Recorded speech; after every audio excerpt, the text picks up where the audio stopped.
أعوذ بالله من الشيطان الرجيم.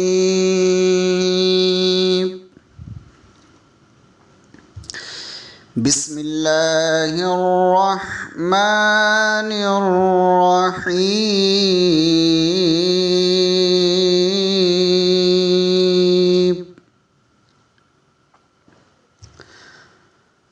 ولقد يسرنا القرآن للذكر فهل من مدكر. صدق الله العظيم.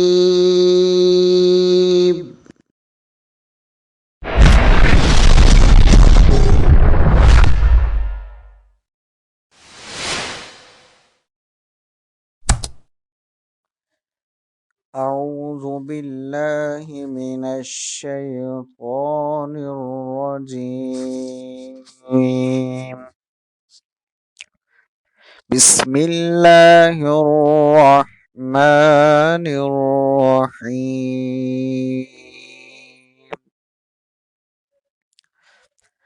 قل اللهم مالك الملك تؤتي الملك من تشاء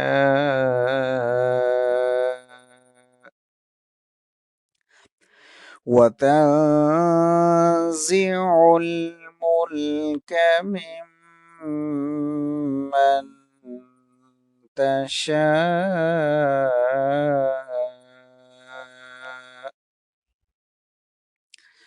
وتعز من تشاء وتذل من تشاء بيدك الخير إنك على كل شيء قدير.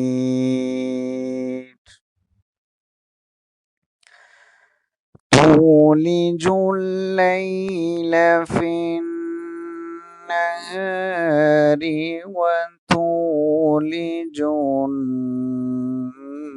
النهار في الليل وتخرج الحي من الميت وتخرج الميت من الحي وترزق من تشاء بغير حساب.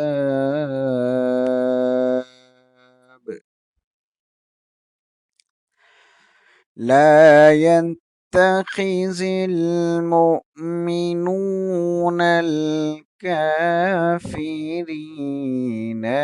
أولياء من دون المؤمنين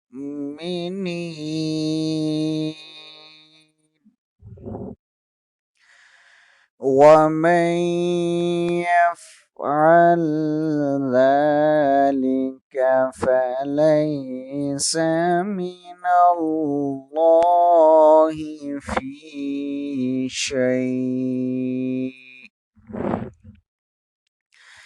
إلا أن تتقوا منهم تقاه ويحذركم الله نفسا وإلى الله المصير. صدق اللہ العظیم. آیت نمبر 26. قل کہہ دیجیے نبی صلی اللہ علیہ وسلم، اللہم اے اللہ، مالک الملکی اے تمام جہان کے بادشاہ اور مالک، تؤتی الملک تو بادشاہی دے، من تشاء جس کو چاہے، وتنزع الملک اور تو چھین لے بادشاہی، ممن تشاء جس سے چاہے، وتعز اور تو عزت دے، من تشاء جسے چاہے، وتذل اور تو ذلیل کر دے، من تشاء جس کو چاہے، بیدک الخیر تیرے ہی ہاتھ میں سب خیر اور بھلائیاں ہیں، انک بے شک تو، علی کل شیء ہر چیز پر، قدیر قادر ہے. اس آیت کے اندر اللہ تبارک و تعالی نے انسان کو متنبہ بھی کیا ہے اور خبردار بھی کیا ہے کہ دیکھیے دنیا کے اندر بادشاہت، منصب اور عہدے، وزارت، مال و اولاد، یہ بینک بیلنس، یہ جائیدادیں، پراپرٹیز، سب کچھ اللہ تبارک و تعالیٰ کا ہے. وہ جس کو چاہے بادشاہ بنا دے اور جس کو چاہے وہ بادشاہ سے فقیر بنا دے، اور عزت بھی اسی کے ہاتھ میں ہے اور ذلت بھی اسی کے ہاتھ میں ہے. نبی اکرم صلی اللہ علیہ وسلم ارشاد فرماتے ہیں کہ اگر پوری دنیا کے انسان اور جن اکٹھے ہو جائیں اور کسی شخص کو عزت دینا چاہیں اور اللہ اسے نہ دینا چاہے تو وہ کبھی بھی اسے عزت نہیں دے سکتے. اور اگر پوری دنیا کے جن و انس کسی شخص کو ذلت دینا چاہیں اور اللہ اس کو عزت دینا چاہے تو یہ لوگ سب مل کر بھی اس کو ذلیل نہیں کر سکتے، بلکہ اللہ تعالیٰ ان ذلت کے راستوں میں سے اس کے لیے عزت کے راستے کھول دیتا ہے. انسان کی کوئی حیثیت اور ویلیو نہیں ہے اگر وہ اپنے رب سے دور ہے. اگر وہ اپنے رب کا باغی ہے تو اس کی کوئی ویلیو نہیں ہے، اور اگر اپنے رب کا وہ فرما بردار ہے اور نبی اکرم صلی اللہ علیہ وسلم کی اطاعت کرنے والا ہے تو اس کی ہر چیز کے اندر اللہ کا اختیار ہے. وہ اللہ کا نائب ہونے کی حیثیت سے اسے خرچ کر سکتا ہے اور اس کا عارضی مالک ہے. چند روزہ زندگی کے اندر وہ ان چیزوں کا مالک ہے اور پھر اسے اپنے رب کی طرف لوٹ کر چلے جانا ہے. یہ زندگی کی کتنی بڑی حقیقت ہے کہ آج آپ ارب روپے آپ کے بینک میں پڑے ہوئے ہیں، آپ بڑے بینک بیلنس کے مالک ہیں، بہت زیادہ آپ کی پراپرٹیز ہیں، لیکن ایک وقت پھر آتا ہے کہ آپ کے بینک اکاؤنٹ میں اربوں روپے پڑے ہوتے ہیں لیکن آپ کے ہاتھ میں اتنی طاقت نہیں رہتی کہ آپ اپنے چیک پر سائن کر کے وہ رقم نکلوا سکے. اور پھر آپ کے بعد وہ کسی اور کا ہو جاتا ہے، کوئی اور اس کا مالک بن جاتا ہے، اس کے بعد پھر کوئی اور کسی کا مالک بن جاتا ہے. آج آپ جس گھر اور پلاٹ میں موجود ہیں یہ ماضی میں کسی اور کا تھا، آج آپ مالک ہیں، کل کوئی اور مالک ہوگا. یہ دنیا کی ایک حقیقت ہے. اور فرمایا کہ انسان اللہ کا نائب ہونے کی حیثیت سے اس دنیاوی زندگی کے اندر وہ اپنی ہر چیز کا مالک عارضی طور پر ہے. اور بالآخر اسے اپنے رب کی طرف لوٹ جانا ہے، اور ہر قسم کی بھلائیاں وہ اللہ کے ہاتھ میں ہے۔ اور پھر آیت نمبر 27 کے اندر ارشاد فرمایا، تولج اللیل،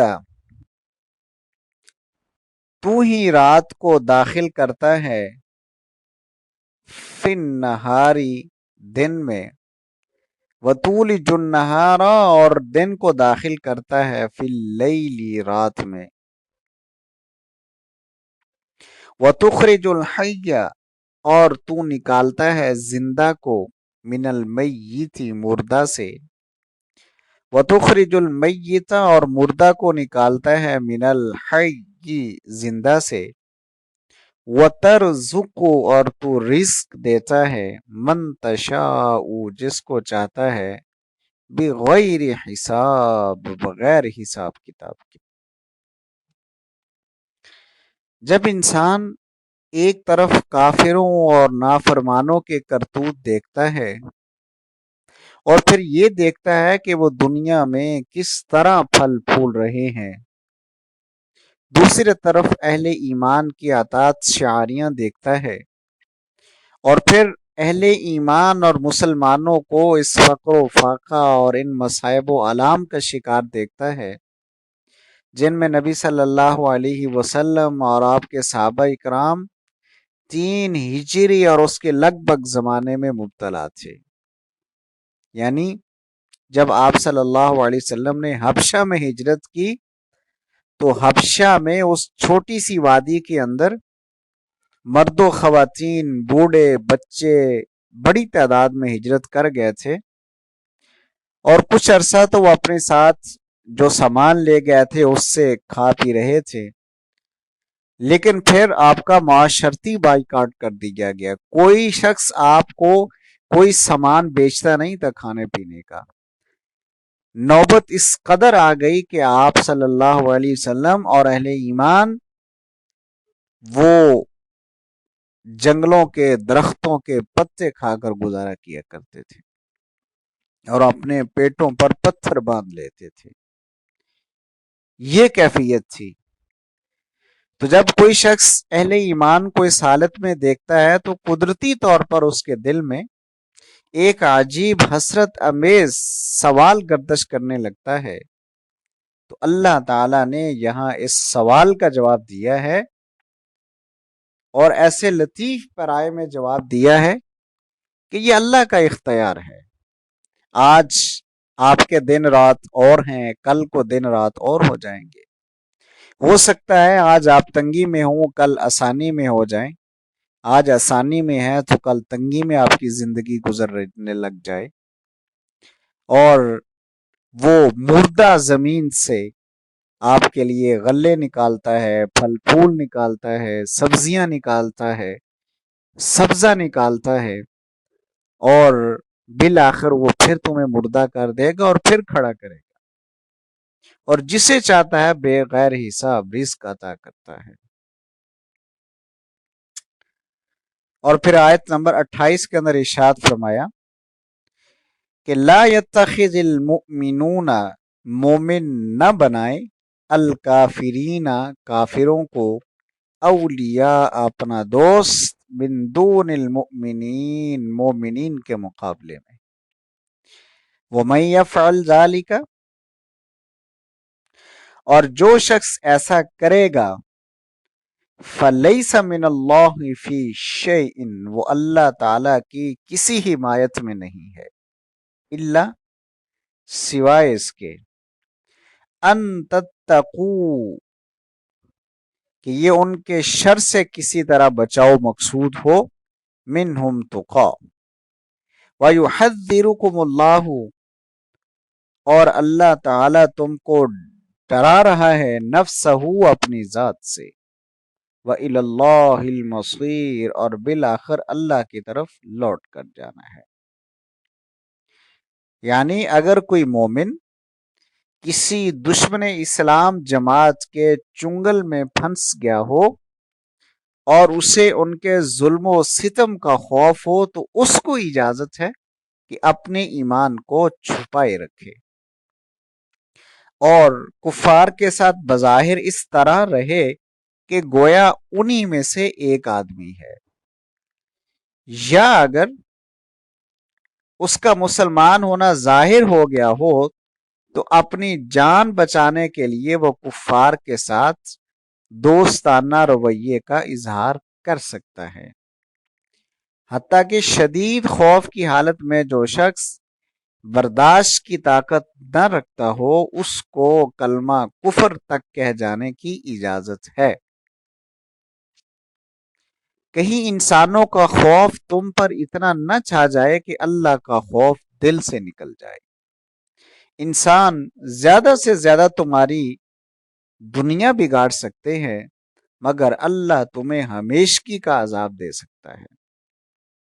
لہذا اپنے بچاؤ کے لیے اگر بدرجہ مجبوری کبھی کفار کے ساتھ تقیہ کرنا پڑے تو وہ بس اس حد تک ہونا چاہیے کہ اسلام کے مشن اور اسلامی جماعت کے مفاد اور کسی مسلمان کی جان و مال کو نقصان پہنچائے بغیر تم اپنی جان و مال کا تحفظ کر لو۔ ہاں، خبردار، کفار اور کفار کی کوئی ایسی خدمت تمہارے ہاتھوں انجام نہ ہونے پائے جس سے اسلام کے مقابلے میں کفر کو فروغ حاصل ہونے اور مسلمانوں پر کفار کے غالب آ جانے کا امکان ہو۔ خوب سمجھ لو کہ اگر اپنے آپ کو بچانے کے لیے تم نے اللہ کے دین کو یا اہل دین کی جماعت کو یا کسی ایک فرد مومن کو بھی نقصان پہنچایا یا اللہ کے باغیوں کی کوئی حقیقی خدمت انجام دی تو اللہ کے محاسبے سے ہرگز نہ بچ سکو گے۔ بہرحال تمہیں جانا تو اسی کے ہی پاس ہے۔ وآخر دعوانا ان الحمد للہ رب العالمین۔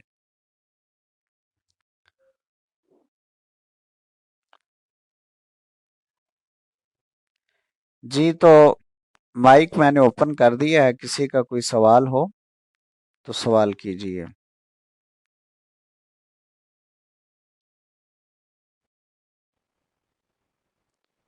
جی وعلیکم السلام ورحمۃ اللہ وبرکاتہ۔